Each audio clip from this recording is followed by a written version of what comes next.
Әсия күйеуіне көзі шарасынан шыға жаздап қарады. Денесі дір етіп. Не дедің? Қайталашы, деді дауысы дірілдеп. Қайрат болса, еш саспастан, әр сөзін шегелегендей баяу айтты. Маған екінші бала керек. Қайрат, сен не сұрап тұрғаныңды түсінесің бе өзі? Деді Әсия, күйеуін мүлдем танымай қалғандай. Бұл не, әзілін бе? Несі түсініксіз? Деді Қайрат қабағын тиіп. Қазір тумағанда қашан туасың? Қайрат-ау, қазір мұның мүмкін емес екенін білесің ғой. Біз бизнесті дамытамыз деп банктен қыруар ақша алдық. Үлкен тәуекелге бардық. Ертең ісіміз жүрмей қалса ше? Құдай сақтасын, далада қаламыз ғой. Әуелі осы бір баламызды, Мансұрды аяққа тұрғызып алайықшы.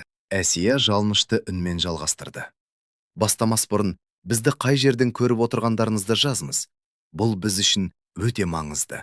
Біз бұл күнге жету үшін қанша тер төктік. Жан жарым, сәл күте тұрайықшы. 2-3 жыл шыда.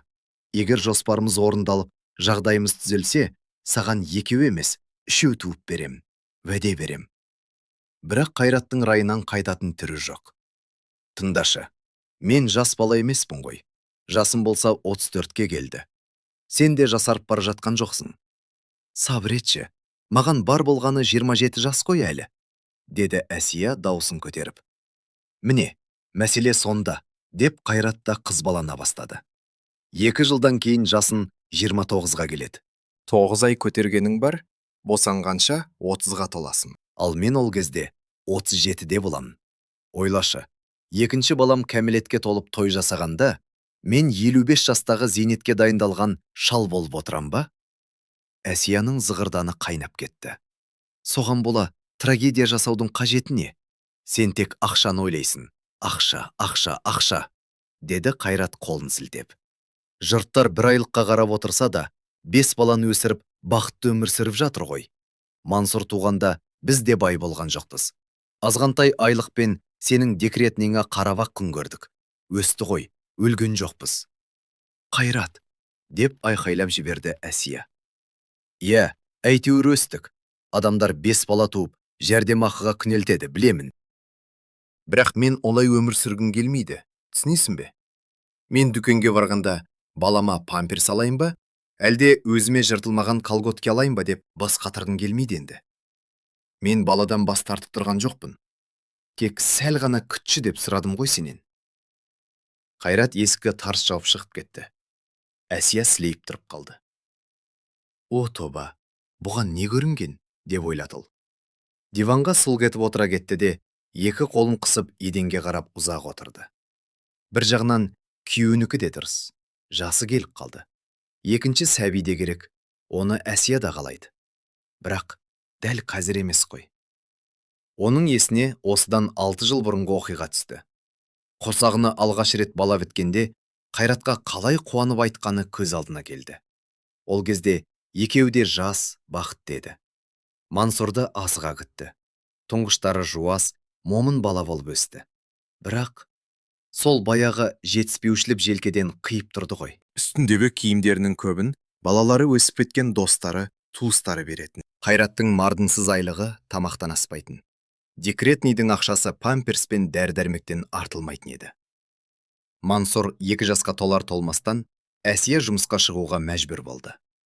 Алғашқы айлығын алған күні өзіне жаңа көйлек сатып алып, жас баладай қуанғаны есінде. Әсия байдың қыз емес, қарапайым отбасынан шыққан, жоқ деген сөздің дәмін татып өскен қыз. Бірақ оның мақсаты биік еді. Жұпыны тіршіліктен құтылғысы келді. Аяғы ауыр кезінде де, босанған соң да оқуын тастамай, сырттай бөлімге ауысып, дипломын қолына алды. Диплом алған соң, мамандығы бойынша жақсы жерге орналасты. Бастығы Ерлан аға басында, жас балаң бар екен, жиі сұранатын шығарсын деп күмәнданған. Бірақ Әсия нағыз пысық болып шықты. 3 жылдың ішінде бір ретте больничный ашпатты. Бала ауырса шешесіне тастайды, болмаса Қайрат сұранады. Әйтеуір Әсия жұмысын мінсіз атқарды. Ақыры қызметі өсті. Бірде Әсияның пысықтығының арқасында компания ірі келісім шартқа отырды. Сол жеңісті жуып отырғанда Ерлан аға: Әсия, саған жаңа филиал ашуды тапсырсам қайтеді? Басқаруды өз қолына ал. Күйеуің заңгер еді ғой, оны да тарт, деп ұсыныс жасады. Ерлі зайыптылар ақылдаса келе келісті, бірақ бір шарт қойды. Олар жай ғана қызметкер емес, сол еншілес компанияға серіктес болады. Бұл үлкен тәуекел еді. Жалғыз пәтерлерін банкке кепілге қойды. Астындағы темір тұлпарларын сатты. Бар жиған тергенін бизнеске салды. Міне, содан бері 1 жыл өтті. Құдайға шүкір, істері оңға басты. Несиені уақытынан бұрын жабу үшін 2 еселеп төлеп жатыр. Компания гүлденіп келеді. Ерлан аға да сендерге сеніп дұрыс жасаған екем деп риза. Сөйтіп енді ғана ес жиып, етек жемін жинап жатқанда, Қайраттың әңгімесі мынау. Екінші бала керек дейді. Ол шынымен түсінбей ме? Қазір аяғы ауыр болса, Әсия жұмыстан қалады. Бұрынғыдай шаппылап жүре ала ма? Жоқ. Ал Қайрат жалғыз өзі компанияны сүйрей ала ма? Егер екінші баласы Мансұрге ұқсамай, мазасыз болса ше? Құрбысының қызы есіне түсті. Күні-түні жылайтын бала. Шешесі байғұс ұйқы көрмей, көзінің асты ісіп, әруаққа ұқсап қалған еді ғой. Әсия дәл қазір ондай өмірді қаламайды. Оның үстіне енді ғана еркіндік сезіне бастады. Биыл ғана шетелге шығып, Түркия мен Испанияны көрді. Рафтингке барып демалды. Өмірдің қызығын енді ғана көре бастағанда, қайтадан жүргек пен бесікке байлану. Кем дегенде 3 жылға өмірі тоқтап қалады ғой. Басы қатып кетті. Сан сұрақ, бірақ жауап жоқ. Осы кезде есік қағылып, анасы Зейнеп апа кіріп келді. Қызым, не болып қалды? Деді анасы табалдырықтан аттай беріп. Қайрат неге түтігіп жүр? Түрінен адам шошиды ғой. Мен Мансұрда демалыс қалып кетейін деп келіп едім. Уақытында келген сияқтымын ғой, ә? Зейнеп апа қызының түріне қарап шошып кетті. Не болды? Ұрысып қалдыңдар ма? Мама, ол екінші баланы қалайды. Ойбай, оның несі жаман? Қуанбайсың ба қайта? Деп Зейнеп апаның жүзі жайнап сала берді. Мәселе сонда ғой, мам. Мен қаламаймын, дәл қазір емес. Анасының қуанышы су сепкендей басылды. Әсия апыл-ғұпыл түсіндіре бастады. Түсінші, алдымен банктегі қарызды жабайық. Сосын мен әлем көргім келеді, саяхаттағым келеді. Өзім үшін өмір сүргім келеді, мама. Еркіндік керек маған. Зейнеп апа басын шайқап. Сен тек өзіңді ғана ойлайсың, қызым, эгоистсің, деді кесіп. Біздің кезімізде жоспарлау, қаламаймын деген әңгіме болмаған. Құдай берді ме тудық, болды. Әсия анасының көзіне тіке қарады. Мама, ұмытып қалдың ба? Біздің қалай өскеніміз есінде ме? Сенің бізді асырайым деп жаныңды шүберекке түйіп жұмыс істегенің ше? Тиын санап, нанға ақша таппай қалған күндер ше? Туған күніме бір көйлек алып берсең, төбем көкке жеткендей қуанатынмын. Сол өмір ме еді? Ол заман басқа, деп Зейнеп апа дауыс көтерді. Ол 90-шы жылдар ғой. Бәрібір, мама. Мен алдымен аяққа нықтырып алғым келеді. Ертеңгі күнме сенімді болмай, бала тумаймын. Маған қаржылай қор керек. Тфу, сені тыңдаудың өзі жиіркенішті. Зейнеп апа орнынан атып тұрды. Ақшаны баладан, отбасынан биік қоясын, Құдай сақтасын. Ертең Қайрат саған қарап отырады дейсің бе? Туып беретін басқа әйел тауып алса, сан соғып қалма. Анасы есікті тарс жауып шығып кетті. Әсия қолындағы жастықты есікке қарай лақтырып жіберді. Ешкім мені түсінгісі келмейді. Ешкім естімейді деп ызаланды ол. Егер еркек кетем десе, 2 бала емес, 5 балаң болса да ұстап қала алмайсың ғой. Оны анасы түсінбейді. Қайрат бір тәулік бойы Әсиямен сөйлеспей қойды. Ал келесі күні мүлдем басқа адам болып шыға келді. Мейірленіп айналып толғанып қалған. Түнде Әсия оның көңіл күйінің неге өзгергенін түсінді. Қайрат іске көшті. Әсия қорыққан жоқ. Өйткені ол сақтанып жүрген. Дәрісін уақытылы ішеді. Арада 2 ай өтті. Бір күні Әсияның жүрегі айнып, басы айнала бастады. Таныс белгілер. Дәрігерге жүгірді. Дәрігердің сөзі төбесінен жай түсіргендей болды. Құттықтаймын. Жүктілігіңізге 6 апта болыпты. Әсия есеңгіреп қалды. Қалай? Дәріні үзбей ішті ғой. Сапасыз болғаны ма? Үйге кіргенде барлық сұрақтың жауабын өз көзімен көрді. Ас үйде Қайрат отыр. Алдында Әсияның дәрі салынған қорабы. Ол қораптағы дәрілерді алып тастап, орнына басқа, түр-түсі ұқсас дәрілерді салып жатыр екен. Бұл не?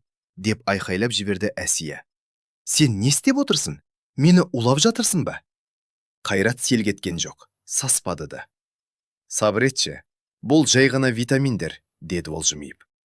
2 ай болды ішіп жүргеніңе, көрдің бе? Ештеңе болған жоқ. Әсия, түсінші, мен бала қалаймын. Әсия үстелге жетіп барды да, дәрі сауытын қоқыс шелегіне лақтырып жіберді. Мә, ендеше, тойлай бер, деп сөмкесінен анықтама қағазды шығарып үстелге қойды. Арманың орындалды, қазірден бастай бер. Бөлмесіне кіріп, еңкілдеп жылап жіберді. Өкпесі қара қазандай. Күйеуі бәрін бұған сұрамай шешіп қойыпты. Өзін адам емес, біреудің қалауын орындайтын инкубатор сияқты сезінді. Дәріні витаминге ауыстырғаны несі? Масқара емес пе? 15 минуттан соң Қайрат кірді. Еденде жылап отырған әйелінің қасына жайғасып, қолын ұстады. Жаным, мен сен үшін, балаларымыз үшін бәріне дайынмын. Сен маған сенші, бәрін еңсереміз. Жұмысыңды уайымдама, күтуші жалдаймыз. Жарты жыл декретте отырсаң болды. Әрі қарай көре жатармыз. Бізде бәрі жақсы болады. Әсия мұңлы көзімен күйеуіне қарады. Менде таңдау бар ма еді өзі? Сен бәрін шешіп қойдың ғой. Маған көнуден басқа амал қалмады. Жүктілік өте ауыр өтті. Әсия 3 рет ауруханаға жатып, бақылауында болды. Ақыры уақыты жетіп, қыз босанды. Есімін Мәдина қойды. Қайрат шынымен өзгерді. Қызынан бір елі шықпайды. Әр бос уақытын Мәдинамен өткізеді. Осыны көргенде Әсияның жүрегі жиби бастады. Тіпті басындағы күмәні мен қорқынышы үшін ұялып қалды. Расымен де бәрі жақсы екен ғой. Компанияның жұмысы жүріп тұр, табыс тұрақты. Күйеуі де, анасы да көмектесіп жүр. Мансұр де қарындасы бар деп мәз. Көрдің бе Әсия, деді анасы бір күні. Ешқандай саяхат та, қымбат көлік те мынадай бақытқа жетпейді ғой. Иә мама, сенікі дұрыс екен. Мен тек өзінді ойлаппын. Қайрат уәдесінде тұрды. Керемет әке болды. Әсия да бақыттан басы айналып, бұрынғы уайымын ұмытты. Бұл идиллия тұп-тура 6 айға созылды. 6 айдан кейін бәрі күрт өзгерді. Мәдинаның мінезі шықты. Тісі жарып шыққан сайын қызуы көтеріліп, күні-түні жылауды шығарды. Үйде маза қалмады. Әсия баланы құшақтап, қай дәрігер жақсы дегенің бәрін жағалады. Дәрігерлер иықтарын қиқаң еткізді. Уайымдамаңыз. Әрбір екінші бала осылай ауырады. Бұл қалыпты жағдай, деп шығарып салды. Бірақ ана жүрегі алдамайды ғой. Көп ұзамай, кез келген ананың ең жаман түсіне кірмейтін сұмдық жағдай орын алды. Кішкентай Мәдина қатты ауырды. Диагноз ауыр. Дәрігерлер: егер уақытында емдесе, құлан таза айығып кетеді. Бірақ ол үшін, деп қомақты соманы атады. Ол ақша қолда жоқ. Компанияның есебіндегі ақша несиеге кетеді. Банктен жаңа несие сұрап еді, олар есіктен кіргізбей қуып шықты. Өйткені бастарында онсыз да дәу кредит бар. Сонда не болды дейсіздер ғой? Зейнеп апа, бағанағы ұрысқақ ене, еш ойланбастан жалғыз пәтерін сатылымға қойды. Баламның денсаулығынан артық ештеңе жоқ, деді де, үйін сатып, бар ақшаны қызына ұстатты. Өзі 2 чемоданын сүйреп, балаларының үйіне көшіп келді. Сол кездегі Әсияны көрсеңіздер. Бұрынғы жарқылдаған келіншектен түк қалмаған. Көзінің асты қап-қара, шашы дудыраған, өңі сұп-сұр көлеңкеге айналды. Мәдина аурудың жанына батқаннан күні-түні шырылдап жылайды. Ал Қайрат ше? Қайрат жұмыста шаруа көп деген сылтаумен түнде қонақ бөлмеге, кейде тіпті кеңсеге қашатын болды. Ертең жұмыс, ұйықтауым керек дейді. Бірақ Әсия әйелдік түйсігімен сезетін. Ол жұмыс істеп жүрген жоқ. Ол жай ғана проблемадан, жылаған баладан қашып, кеңседегі диванда рахаттанып ұйықтап жүр. Әсия бар ауыртпалықты жалғыз көтерді. Тек жанында демеу болған анасы Зейнеп апа ғана. Мәдинаға ота жасау үшін Астанаға бару керек болды. 1 ай бойы Әсия ауруханада баламен алысты. Құдайға шүкір, ота сәтті өтті. Бірақ үйге оралғанда оны сюрприз күтіп тұреді. Жағымсыз сюрприз. Компания банкрот болудың азақ алдында тұр. Сөйтсе, Қайрат осы уақытқа дейін бәр жақсы, қатырып жатырмын деп өтірік айтып келген екен. Әсия баламен алысып жүргенде бизнестің тізгінін босатып алған. Әсияның төбесінен жай түскендей болды. Біз енді не істейміз? Деп айқайлады ол күйеуіне. Ай сайынғы түсім кек несиені жабуға ғана жетеді екен. Ал біз не ішіп жейміз? Мен іске араласам дегенше клиенттердің бәрі қашып кетеді ғой. Неге маған ертерек айтпадың? Қайрат төмен қарап күмілжіді. Енді сен ақылдысың ғой. Сен бизнес ледисің. Ал мен жай ғана заңгермін. Қолымнан келмеді. Мұны естігенде Әсияның іші удай ашты. Қайрат-ау, сенің еркектік намысың жібермей, менен шындықты жасырдың ба? Соның кесірінен далада қала жаздадық қой. Енді не істейміз? Мен Ерлан ағамен сөйлестім, деді Қайрат. Ол біздің үлесімізді сатып алатын болды. Сол ақша банктегі қарызды толық жабуға жетеді.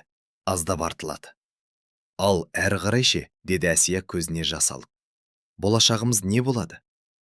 Жұмысқа тұрамыз. Сенің дипломың бар, тәжірибең бар. Мәдина тәуір болды ғой. Зейнеп апам қарай тұрады. Басқа амал жоқ Әсия. Әсия есікті тарс жауып бөлмесіне кетті. Қолында не бар? 2 бала. Мен жай ғана заңгермін дейтін дәрменсіз күйеу және 0 теңге. Иә, қарыз құтылды, бірақ қолдарында түк қалмады. Ерлан аға серіктестік үлесін сатып алды, қарыздан құтылды. Бірақ отбасындағы береке қашты. Әсия күйеуінің оптимизміне сенбейтін болды. Амалы таусылған соң, намысын жиып қойып, бұрынғы бастығы Ерлан ағаға барды. Аға, жұмысқа қайталыңызшы. Ерлан аға суық қарады. Әсия, ренжіме. Сендер менің үмітімді ақтамадыңдар. Мен басқа адамда бас жетіп қойдым. Сендерден үлесті уақытында сатып алып үлгермегенде, мен де ақшамнан айырылар едім. Саған сенімім жоқ. Әсияның өңі қуарып кетті.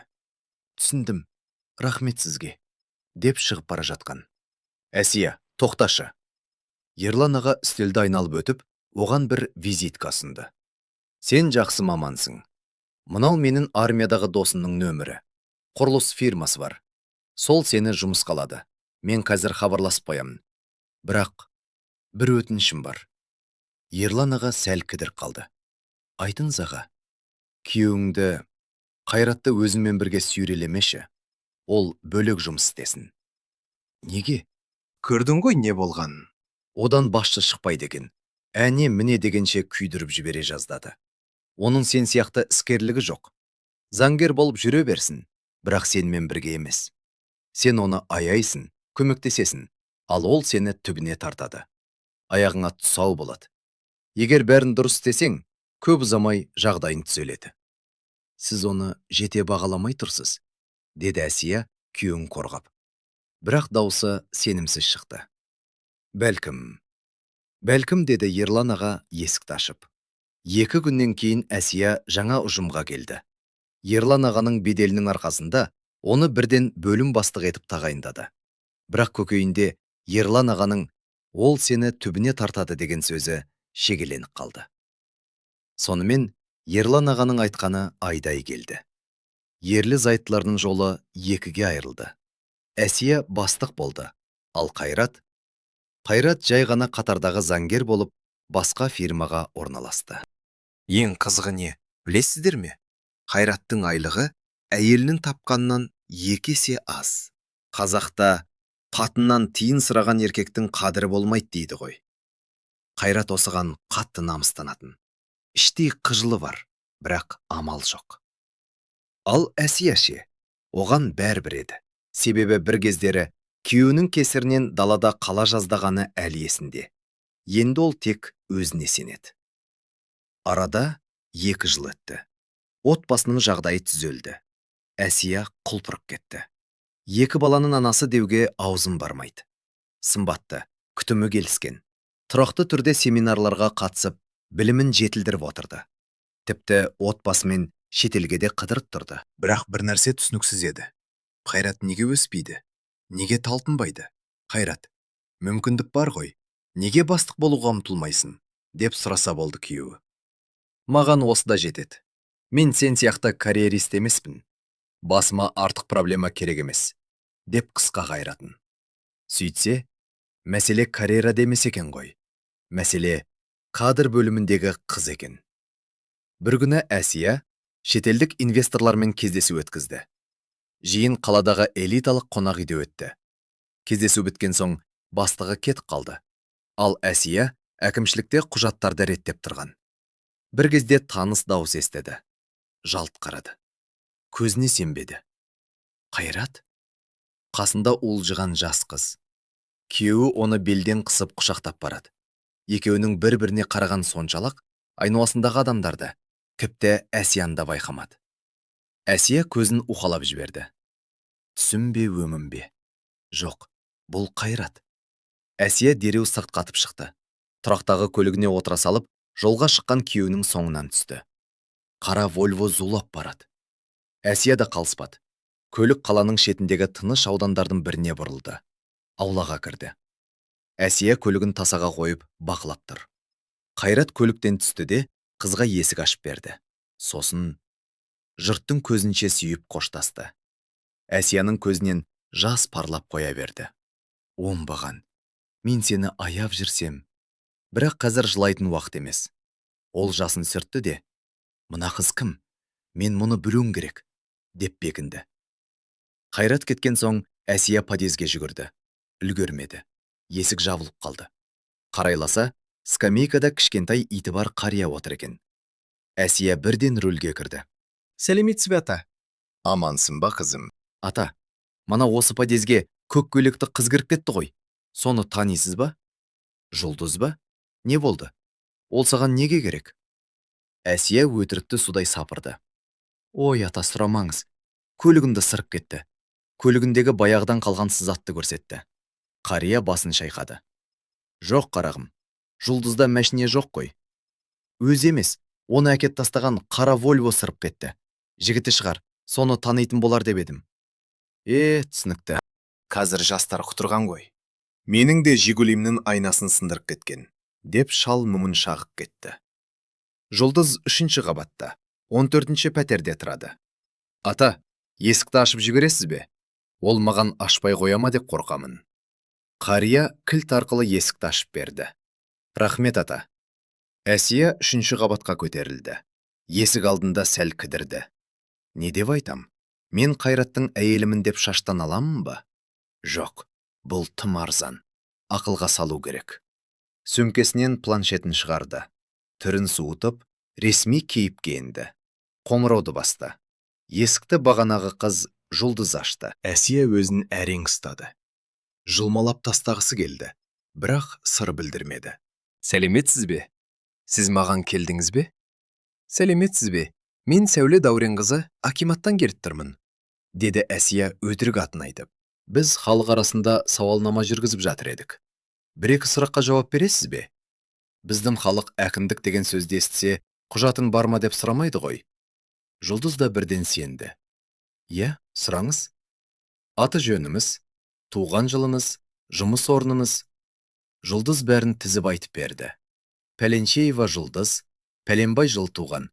Жұмыс орны заңгер консалт, ЖШС, кадр бөлімінің маманы. Бәсе, Қайратпен бірге істейді екен ғой. Рахмет, сау болыңыз, деді Әсия тісін қайрап. Баспалдақпен түсіп келе жатып, ызадан жарлайын деді. Демек, жұмыста махаббат құрып жүр екенсіңдер.